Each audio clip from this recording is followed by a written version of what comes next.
అందరికీ నమస్కారం. ఈరోజు వృశ్చిక రాశి వారికి జరగబోయే శుభాలు మరియు అశుభాలు ఏ విధంగా ఉన్నాయో తెలుసుకోబోయే ముందు ఒక చిన్న రిక్వెస్ట్. ఈ వీడియోని ఇంకా లైక్ చేయకపోతే వెంటనే లైక్ చేయండి. ఛానల్ ని సబ్స్క్రైబ్ చేయకపోతే వెంటనే సబ్స్క్రైబ్ బటన్ క్లిక్ చేసి పక్కన ఉన్న బెల్ ఐకాన్ ని యాక్టివ్ చేసుకోండి. వీడియోని చివరి వరకు చూడండి. మీరు తీసుకునే కీలక నిర్ణయాలు కుటుంబ సభ్యుల ఆనందానికి కారణమవుతాయి. ఇది మీ సంబంధాలను బలపరుస్తుంది.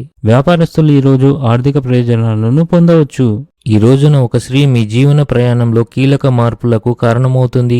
ఆమె ద్వారా మీరు కొత్త అవకాశాలను కనుగొంటారు. ప్రతికూల పరిస్థితులను కోపంగా కాకుండా శాంతియుతంగా పరిష్కరించడానికి ప్రయత్నించండి. ఈ రోజు మీ ప్రవర్తనలో మరింత ఆధ్యాత్మికత కనిపిస్తుంది. ఈ రోజు చివరి భాగంలో ఆకస్మికంగా దూర ప్రయాణం చేసే అవకాశాలు ఉన్నాయి. మీరు పనిచేసే చోట ఒకరితో మీకు కొన్ని గొడవలు జరిగే అవకాశాలున్నాయి. మీ ఇంట్లో కొన్ని మతపరమైన కార్యక్రమాలు నిర్వహించబడవచ్చు. వస్త్ర వ్యాపారులు కష్టపడి ఈ రోజు మంచి లాభాలను పొందుతారు. ఏదైనా నిర్దిష్ట పనిలో ఆటంకం మానసిక ఒత్తిడి మరియు ఆందోళనను కలిగిస్తుంది. క్రీడలపై ఆసక్తి ఉన్న వ్యక్తి మనసు మరియు తెలివి యొక్క సరైన సమన్వయాన్ని కలిగి ఉండాలి. అలా చేయడం వల్ల మీకు సానుకూల శక్తి లభిస్తుంది. ఈ రోజు అదృష్టం మీ వైపు వచ్చే రోజుగా ఉంది. ఆఫీసులో ఉదయం ప్రారంభంలో సాధన చేయడంలో ఆలోచనలకు స్పష్టతనిస్తుంది. కుటుంబ ఆరోగ్యం పట్ల శ్రద్ధ వహించండి. కొన్ని కోరికలు నెరవేరినప్పుడు మనసు ఆనందంగా ఉంటుంది. పై అధికారులు మీకు అనుకూలంగా ఉంటారు.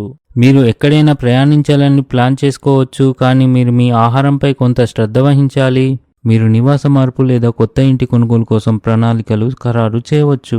మీరు కొత్త ఉద్యోగం కోసం చూస్తున్నట్లయితే మీరు విజయం పొందుతారు. ఆహారం యొక్క స్వచ్ఛతను జాగ్రత్తగా చూసుకోండి. పనిచేసే వ్యక్తులు ఉద్యోగంలో సమస్యలు ఎదుర్కొంటారు. ఆర్థిక సమస్యలు ఉండవచ్చు. తల్లిదండ్రుల ఆరోగ్యంపై ఆందోళన ఉంటుంది. ఈరోజు అదృష్ట సంఖ్య వచ్చేసి 5. ఈరోజు అదృష్ట రంగు వచ్చేసి నలుపు రంగు. ఈ విధంగా ప్రతిరోజు మీ రాశి ఫలాలను తెలుసుకోవాలంటే ఈ వీడియోని లైక్ చేసి మీ మిత్రులందరికీ షేర్ చేయండి. ఛానల్ని తప్పకుండా సబ్స్క్రైబ్ చేయండి.